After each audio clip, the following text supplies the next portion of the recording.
News देख रहे हैं आप और मैं आप सबके साथ परवेज पवार। लोकसभा चुनाव को लेकर अब सभी की निगाह है क्योंकि प्रथम चरण का जो चुनाव है पश्चिम उत्तर प्रदेश के 8 संसदीय सीटों पर मतदाता अपने मत का प्रयोग कर चुके हैं। तो अब सभी की निगाह यही है कि किस सीट पर क्या माहौल है, कौन उम्मीदवार जीत सकता है, किसके क्या समीकरण है। तो बड़ी संख्या में हमारे दर्शक भी हमें कॉल कर रहे थे कि कैराना संसदीय सीट के क्या आंकड़े हैं, किस तरह का चुनाव रहा है, किसके पक्ष में अधिक मतदान की जानकारी मिल रही है। तो उस पर हम समीकरण के आधार पर, आंकड़ों के आधार पर आपसे चर्चा करेंगे। पांचों विधानसभा सीटों के बारे में विस्तार से बताएंगे। वीडियो आप पूरी देखेंगे तो समझ जाएंगे कैराना संसदीय सीट के क्या समीकरण है। चैनल अगर आपने अभी तक सब्सक्राइब नहीं किया तो चैनल को सब्सक्राइब कर ले। वीडियो फेसबुक पेज पर देखा है तो हमारा फेसबुक पेज भी फॉलो करें। कैराना संसदीय सीट के अंतर्गत 5 विधानसभा सीटें आती हैं, आप सभी जानते हैं। शामली जनपद की तीनों विधानसभा सीट यानी थाना भवन, कैराना और शामली, सहारनपुर जनपद की नकुड़ और गंगो, ये 5 विधानसभा सीटें कैराना संसदीय सीट के अंतर्गत आती हैं। अब मतदान प्रतिशत के बारे में हम आपको बता दें, कैराना संसदीय सीट पर जो मतदान रहा है वो लगभग 61% मतदान टोटल हुआ है। लेकिन हम आपको विधानसभा वार बताएंगे कि किस विधानसभा सीट पर कितना मतदान हुआ है और किन बूथों पर क्या मतदान की स्थिति है, वो तमाम जानकारी। और 2019 के लोकसभा चुनाव में जो भारतीय जनता पार्टी का मजबूत बूथ माना जाता था उस पर कितने प्रतिशत मतदान हुआ है, और समाजवादी पार्टी के पक्ष में जिसमें ज्यादा मतदान 2019 के लोकसभा चुनाव में और 14 के लोकसभा चुनाव में हुआ, उन पर कितना प्रतिशत मतदान हुआ, ये तमाम जानकारी हम आपके साथ शेयर करेंगे। चैनल सब्सक्राइब कर लीजिए अगर आपने नहीं किया है। सबसे पहले हम कैराना विधानसभा सीट के बारे में बात कर लेते हैं। कैराना विधानसभा सीट पर 3,26,982 टोटल वोटर हैं, जिनमें से 2,08,733 मतदाताओं ने अपने मत का प्रयोग किया, यानी 63.84% मतदाताओं ने अपने मत का प्रयोग किया। 2019 की तुलना में 1,096 वोट ज्यादा पड़े हैं, हालांकि वोट प्रतिशत कम रहा है। 2019 में 2,07,637 वोट पड़े थे।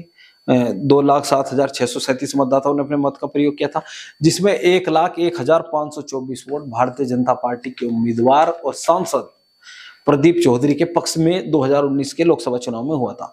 तबस्सुम हसन जो इकरा हसन की माता है, वो उस समय चुनाव सपा आरएलडी गठबंधन से, बसपा का भी गठबंधन था, तो उन्हें मात्र 86,043 वोट मिले थे। तो पूर्व के जो चुनाव है उससे इस बार 1,096 वोट ज्यादा पड़े कैराना विधानसभा सीट पर।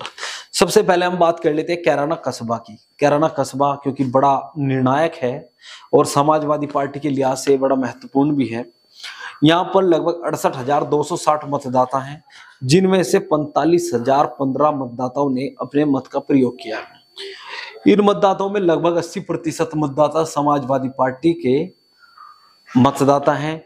राजनीतिक जानकारों की माने तो 45,015 वोटों में से लगभग 38,000 या 37,000 या 36,000 वोट अकेले इकरा हसन को कैराना कस्बा से मिल सकता है। इस तरह की जानकारी जो हमने जुटाई है वो मिले, क्योंकि पूर्व का चुनाव, विधानसभा चुनाव भी आप देख सकते हैं, उसमें भी इसी तरह के नतीजे रहे थे।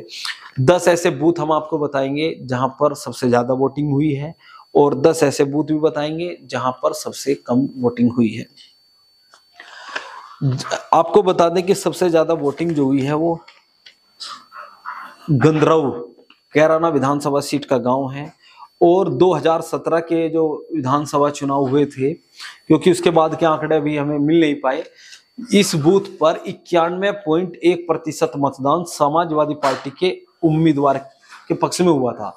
अब यहाँ पर 85% मतदान हुआ है, यानी यह बूथ समाजवादी पार्टी का गढ़ है, और यहाँ पर बड़ी संख्या में मतदाता मत करने के लिए निकले हैं। और औसत जो इस विधानसभा सीट का 63% औसत मतदान हुआ है, उससे कहीं अधिक 85% मतदान केवल इस बूथ पर हुआ है। यानी यहाँ से सपा उम्मीदवार को कहीं ना कहीं राहत की सांस है कि उनके जो प्रभाव वाला बूथ है वहां पर मतदाता निकले हैं वोट डालने के लिए, और उनके पक्ष में मतदान हुआ भी है, ऐसी जानकारी मिल रही है। दूसरा बूथ हम आपको बता दें, तितरवाड़ा गांव है, और वहां का एक बूथ है, वहां पर दूसरे नंबर का इस विधानसभा का रहा है, 84.40% मतदान हुआ है। इस बूथ के बारे में बता दें कि इस पर सपा का मजबूत गढ़ माना जाता है। 2017 में यहाँ से 91.7% मतदान जो हुआ था वो सपा प्रत्याशी के पक्ष में हुआ था, यानी नाहिद हसन इकरा हसन के भाई हैं, उनके पक्ष में 91.7% मतदान हुआ था। अब यहाँ पर मतदाता वोट डालने के लिए निकले हैं और 84.40% मतदान इस बूथ पर हुआ है। तो ये भी समाजवादी पार्टी के उम्मीदवार के लिए कहीं ना कहीं उनके लिए बेहतर संकेत है। फिर इससे पहले मैं आपको बता देता हूँ बूथ वाइज जो मैं आपसे बता रहा था, ये हमने थोड़ा सा इसमें अलग चले गए।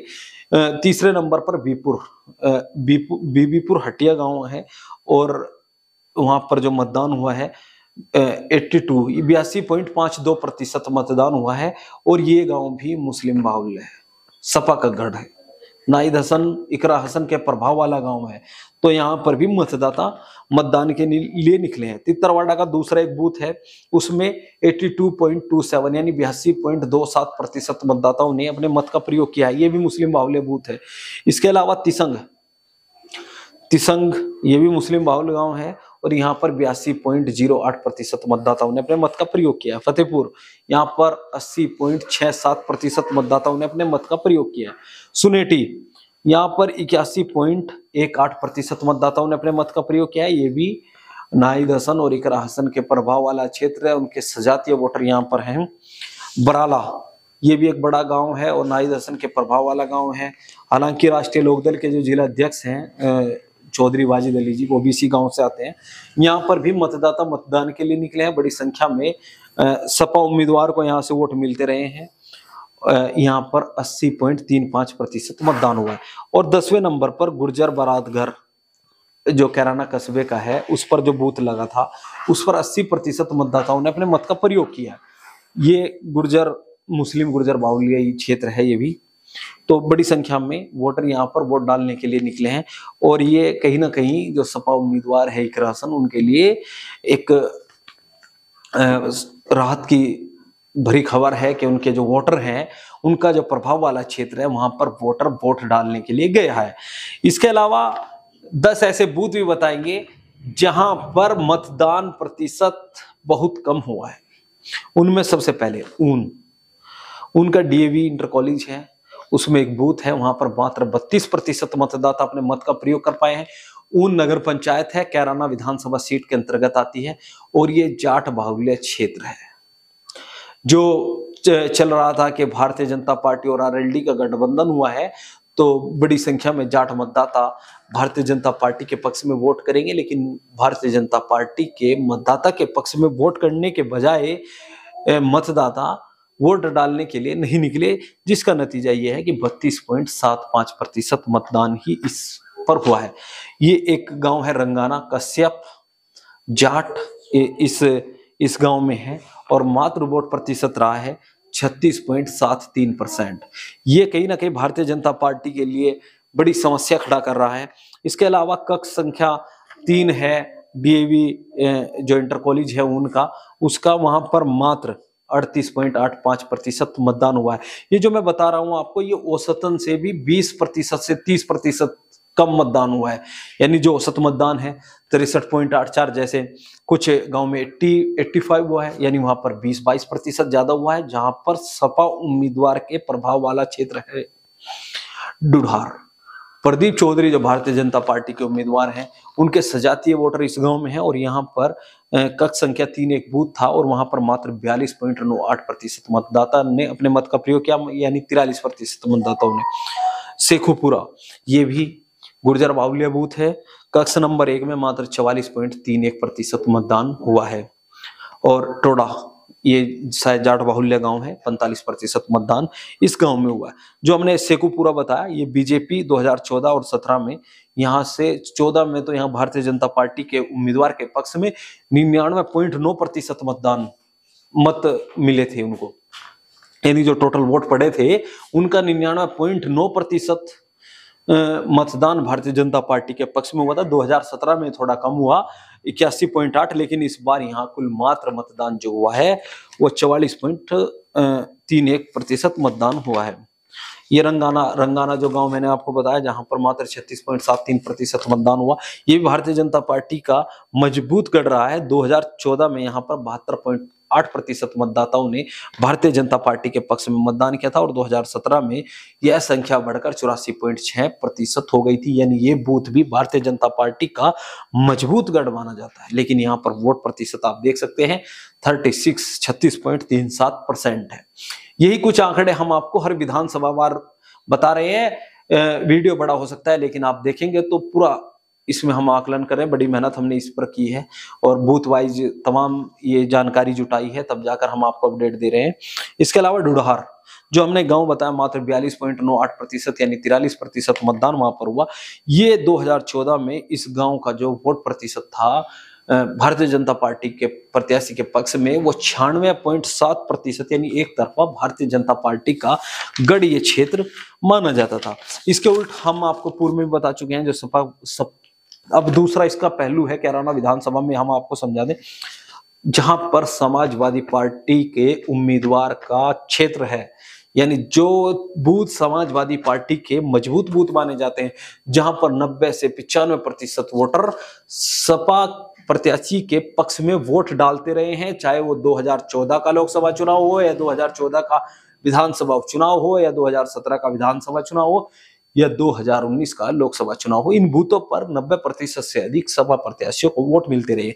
इसमें अधिकतर बूथ ऐसे हैं जहां पर 75% से 85% के बीच मतदान हुआ है। ये बड़ी समस्या भारतीय जनता पार्टी के लिए कैराना विधानसभा सीट पर खड़ी हो सकती है। अब हम थोड़ा 2022 के विधानसभा चुनाव से इसको जोड़कर हम आपको बता दें। 2022 के विधानसभा चुनाव में इस क्षेत्र की बड़े प्रभावशाली राजनीतिक घराने की बेटी मृगांका सिंह चुनाव लड़ रही थी और इस बार दूसरे प्रभावशाली राजनीतिक घराने की बेटी इकरा हसन चुनाव लड़ रही है। लेकिन जब दोनों परिवार आमने सामने थे, अब जो मुकाबला है वो सहारनपुर जनपद के गंगो निवासी प्रदीप चौधरी से है। उस समय नाहिद हसन जो इकरा हसन के भाई हैं, वो लगभग 1,31,000 के आसपास उन्हें वोट मिले थे और 1,05,000 के आसपास भारतीय जनता पार्टी की उम्मीदवार मृगांका सिंह जी को मिले थे। तो ये क्षेत्र में समाजवादी पार्टी की जो उम्मीदवार है इकरा हसन, वो बड़ी बढ़त की ओर है, क्योंकि उसके जो वोटर हैं वो वोट डालने के लिए निकले हैं। कस्बे का मैं आपको बता चुका हूं, 68,260 मतदाताओं में से 45,015 मतदाता अपने मत का प्रयोग कैराना कस्बे में किया है। तो ये कस्बा बड़ा निर्णायक माना जाता है हसन परिवार के लिए, और हसन परिवार समाजवादी पार्टी में है तो समाजवादी पार्टी के लिए माना जाएगा। इकरा हसन के लिए कैराना विधानसभा सीट पर बड़ी बढ़त की उम्मीद जताई जा रही है। अब दूसरी विधानसभा सीट पर चर्चा कर लेते हैं, शामली विधानसभा सीट पर 2019 के लोकसभा चुनाव में भारतीय जनता पार्टी के उम्मीदवार प्रदीप चौधरी 40,000 वोटों से चुनाव जीतने में कामयाब हुए थे। यहाँ पर जो मत प्रतिशत रहा है वो मात्र 56.97% रहा है। पिछले चुनाव में 1,96,564 वोट पड़े थे, जिनमें 1,11,931 वोट भारतीय जनता पार्टी को मिले थे और 75,619 मात्र सपा को मिले थे। तो यहाँ पर बड़े अंतर से जीत दर्ज करने में कामयाब हुई थी भारतीय जनता पार्टी। अब यहाँ के भी कुछ बूथ मैं आपको बता दूं। जसाला जो भारतीय जनता पार्टी के एमएलसी हैं चौधरी वीरेंद्र सिंह जी, उनका गांव है, उनके बूथ पर मात्र 50% मतदान हुआ। यानी भारतीय जनता पार्टी के जो प्रत्याशी हैं उनके प्रति जो नाराजगी थी वो वहां के मतदाताओं ने बूथ पर न जाकर जाहिर की है, क्योंकि आप देख सकते हैं वहां के लोग मनीष चौहान के लिए टिकट की मांग कर रहे थे और उनका मानना था कि मनीष चौहान को टिकट मिलेगा, लेकिन मनीष चौहान को टिकट नहीं मिला, जिसको लेकर मतदाता मतदान करने के लिए नहीं निकले। और इसमें एक कस्बा आता है कांदला कस्बे में 23,600 वोट पड़े हैं। मुस्लिम बाहुल कस्बा है और ये औसतन 60% बताया जा रहा है। जो औसतन मतदान जो है उससे लगभग 4% अधिक वोट यहाँ पर पड़े हैं। लेकिन कई ऐसे गांव हैं, अब एक गांव है मालीपुर, मुस्लिम बाहुल है, 1172 में से 935 मतदाताओं ने अपने मत का प्रयोग किया है, लगभग 80% बैठता है। डुगाड्डा एक गांव है, वहां पर 81.75% मतदाताओं ने अपने मत का प्रयोग किया है। मलकपुर ये भी मुस्लिम बाहुल है, यहाँ पर 70% मतदाताओं ने। और नगर पंचायत एल्लम है, ये जाट बाहुल्य है, यहाँ पर मात्र 50% मतदान हुआ है, औसत से भी 7% कम। तो ये बड़ी समस्या इसमें भारतीय जनता पार्टी के उम्मीदवारों की बढ़ सकती है, क्योंकि जो भारतीय जनता पार्टी का वोटर है वो कम वोट डालने के लिए निकला है। कई ऐसे गांव हैं, मैं बता सकता हूं आपको, जैसे बाहुली मात्र 38%, लांग मात्र 39%, किवाना ये 40%, हसनपुर 42%, भाजू 50%। ये जाट बाहुल्य 5 गांव मैंने आपको बताए। यहाँ का आप वोट प्रतिशत देख सकते हैं कि कितना कम वोट प्रतिशत इन गांवों का रहा है। इसके उल्ट जो सपा का गढ़ माना जाता है, वहां पर कहीं पर 82% मतदान हुआ है, कहीं पर 74% मतदान हुआ है, कहीं पर 76% मतदान हुआ है। तो ये भारतीय जनता पार्टी जो है, वो भारतीय जनता पार्टी का जो वोटर है वो वोट डालने के लिए नहीं निकला है। हालांकि शामली शहर ने भारतीय जनता पार्टी को थोड़ी सी राहत दी है, क्योंकि वहां लगभग 55% औसतन मतदान हुआ है, मात्र 2% कम है, और भारतीय जनता पार्टी का मजबूत क्षेत्र शामली शहर माना जाता है। तो वहां पर कुछ जो है वो भारतीय जनता पार्टी के लिए थोड़ी संजीवनी है।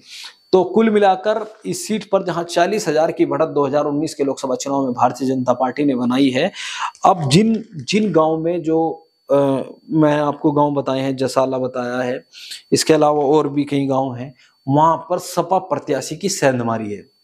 एक तो वोट प्रतिशत कम करके भारतीय जनता पार्टी कमजोर हुई है, और जो वोट पड़ा है उसमें भी समाजवादी पार्टी की हिस्सेदारी है। यही टेंशन कैराना संसदीय सीट पर भारतीय जनता पार्टी की समस्या बढ़ा रही है। तो शामली पर भी भारतीय जनता पार्टी को समस्याओं का सामना करना पड़ सकता है। हालांकि जिस तरह की बढ़त कैराना में सपा उम्मीदवार इकरा हसन बनाती हुई दिख रही है, ऐसी बढ़त शामली में शायद न बन पाए, लेकिन यहाँ पर जो पूर्व के नतीजे हैं उनसे बेहतर प्रदर्शन की उम्मीद इकरा हसन को है, क्योंकि प्रदीप चौधरी के सजातीय वोटर भी वोट डालने के लिए नहीं निकले हैं।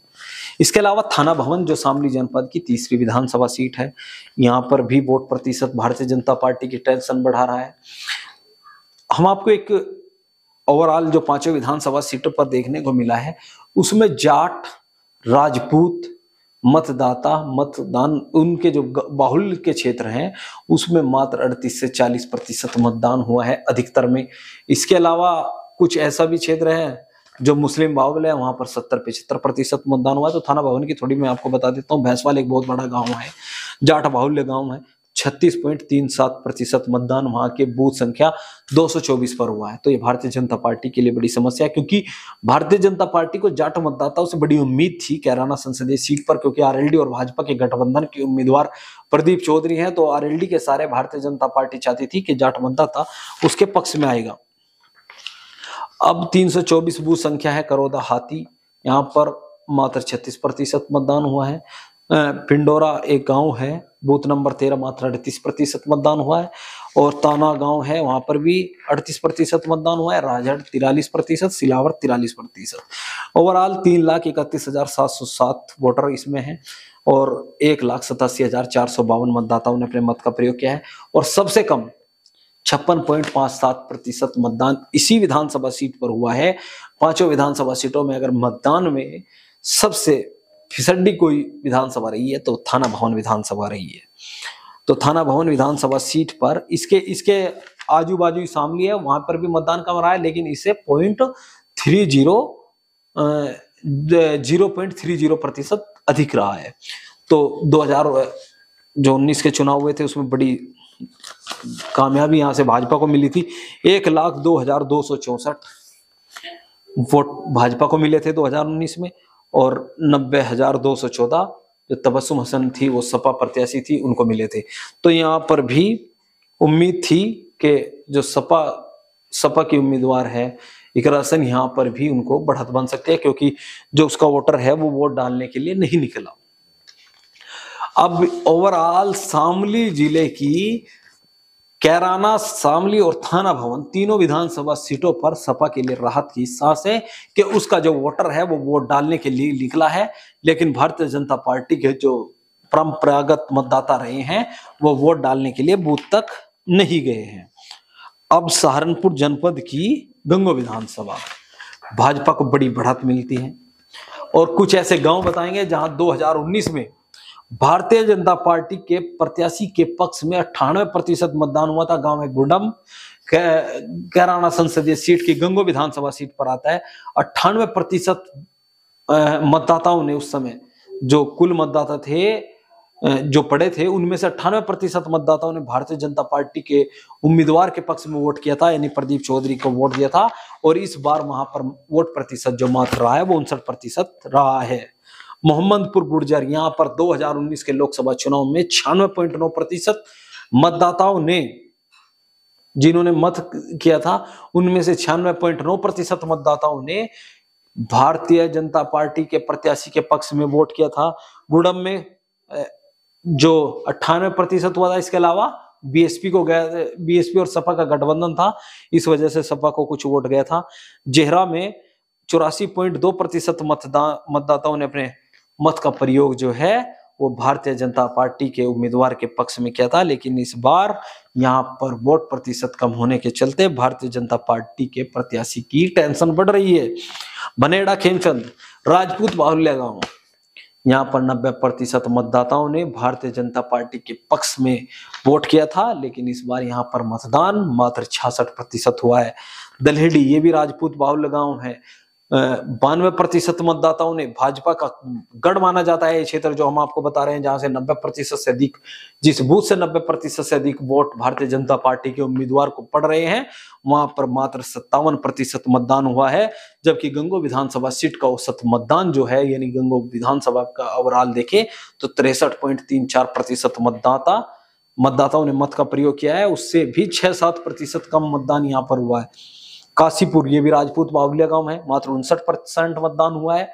जबकि पूर्व के चुनाव में 82.4% मतदाताओं ने भारतीय जनता पार्टी के पक्ष में यहां पर मतदान किया था। अब एक तो मतदान कम हुआ है, दूसरा इन सभी गांवों में, इन सभी बूथों पर समाजवादी पार्टी की उम्मीदवार इकरा हसन जबरदस्त तरीके से सेंध लगा रही है। अब 2019 में जो सपा के मजबूत गढ़ रहे हैं, नाई नगली माजरी, 91.4% मतदान 2019 के लोकसभा चुनाव में सपा प्रत्याशी तबस्सुम हसन के पक्ष में हुआ था। और वहां पर इस बार वोट 75% पड़े हैं, यानी जो उनका गढ़ है जहां पर उनको वोट ज्यादा मिलते हैं, वहां औसत से भी 13% अधिक मतदान हुआ है। बुढ़नपुर, ये भी ऐसा ही गांव है, यहाँ भी 90% से अधिक वोट मिले थे और इस बार यहाँ पर 78.1% मतदान हुआ है, यानी औसत से 15% ज्यादा। बाड़ी माजरा, यहाँ पर 87.4% मतदान हुआ था। घाटमपुर, ये 84.4% मतदाताओं ने भारतीय जनता पार्टी के पक्ष में मतदान किया था। इस बार यहाँ पर माफ करना, घाटमपुर में 84.4% मतदाताओं ने सपा प्रत्याशी को वोट दिया था 2019 के लोकसभा चुनाव में। इस बार यहाँ पर 75% वोटिंग हुई है और 75% वोटिंग का मतलब औसत वोटिंग से 12% अधिक। नवाजपुर, ये भी सपा का गढ़ है, यहाँ पर भी बड़ी संख्या में सपा को वोट मिलता रहा, लगभग 90% मतदाता सपा को वोट करते रहे हैं।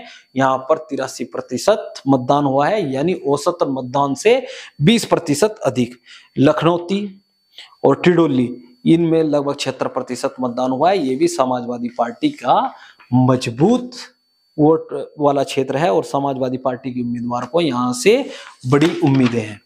तो ये तमाम चीजें भारतीय जनता पार्टी के उम्मीदवार के टेंशन बढ़ा रही हैं। गंगो विधानसभा सीट की बात करें तो गंगो विधानसभा सीट पर भी भारतीय जनता पार्टी को बड़े झटका लगने की संभावना है, क्योंकि भारतीय जनता पार्टी के परंपरागत वोटर राजपूत मतदाता में सपा उम्मीदवार की जबरदस्त सेंध है। इसके अलावा प्रदीप चौधरी के सजातीय वोटरों में भी जबरदस्त सेंध है। और यहाँ से एक चीज शुरू होती है, गंगो नकुड़। गंगो नकुड़ में सपा उम्मीदवार को सैनी मतदाताओं की संख्या भी अधिक, जो मतदाता है वो उनके पक्ष में लामबंद नजर आए।